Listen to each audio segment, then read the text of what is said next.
Welcome back, everybody. Well, parents have been stressing over this question for some time now. How much screen time is too much for your child? And what harm might you be doing by handing over that phone? You have young children. I do. Lots of people raising young children right now. And joining us tonight is a leading expert on exactly that question. Nancy Carlson-Page is Professor Emerita of Education at Lesley University in Cambridge. And she has a new guide for parents out. It's called Young Children in the Digital Age. She just also happens to be the mother of Matt Damon, and we will get to that in just a little bit. But Nancy, thanks for coming in. We appreciate it. Thanks, it's good to be here. And you talk about the fact that children, we intuitively know it, but they've got to be active, and that's essential to brain development. Yes. One of the reasons I wrote this guide was collectively we might be losing touch a little bit with who young children are, what they need, how they learn, because we don't hear a lot about that out there in the world of so much information flow. But, you know, they're not like older kids and adults. In other words, they're learning in a very different way. Their bodies and their brains are developing. It's phenomenal and it's awesome that when infants are born, their brain weight and volume is a little more than a quarter of the adult brain. And by the age of 3, it's 80%. And by the age of 5, 90%. Wow. So it's pretty awesome that in those first 5 years of life, the brain is growing like never again in life. And how does it grow? It grows as kids move, interact, engage in the world, explore materials, interact with people, and that stimulates neural activity and brain growth occurs. Little sponges, as we say, Little right? sponges. And if they're sitting on a phone, they're not moving about and interacting with their world. I have 2 young children. I've been poring over your materials because I do stress about this. So many parents believe that they can kind of supplement their child's education with a tablet. They'll say, well, look, there's some educational programming on this. Is that really so bad? Ooh, this is one reason I decided to weigh in on this. Because when we look at young kids and how they grow optimally, okay, so it's not that they can't learn anything on a tablet or a phone, but how do they learn optimally? It's by fully exploring 3-dimensional objects in the real world.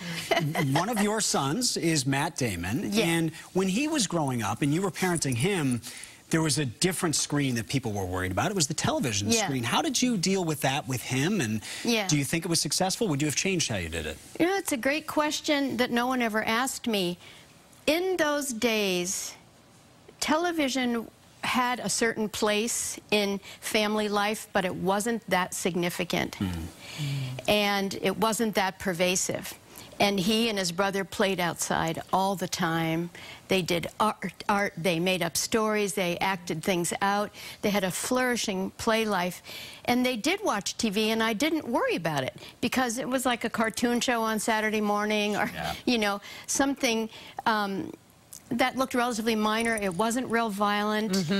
It wasn't linked to marketing of toys that came later after they grew up. When Matt had the Jason Bourne movies come out, he made a concerted effort and a clear decision about the video game that went along with the movies because of your research. Talk about what he decided not to do. Yeah, at that time, and like I said, not when he was young, but then as he got older, he saw the trend, and had to hear about it from me, of marketing toys and products linked directly to TV shows for kids.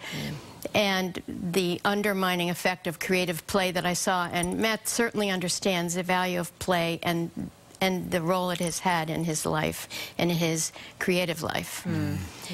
Because being able to be a good actor means you reach deep for your ability to improvise and invent. And that comes through play. But he wouldn't let his likeness be used, right? So, yeah, I'm going off track.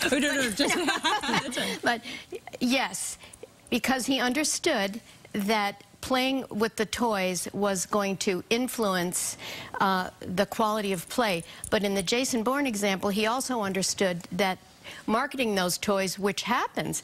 Toys get marketed to kids that are rated to PG-13 movies, and they get marketed to 5-year-olds. So that's not, that should be regulated, and it isn't. And he knew that. So he wouldn't want what's an adult film, it's not a kid's film, to have a toy marketed to kids that would then draw them in and make them feel like, hey, this movie's for me, I've got the toy. So it was also that. Well, it's a fascinating decision. It's fascinating research. It is young children in the digital age from the Defending the Early Years at Lesley University. Nancy Carlson Page, thank you so much for coming in. We really appreciate it. Thank you. I've enjoyed talking to both of you very much. We appreciate it. Thank you. And Eric is going to tell us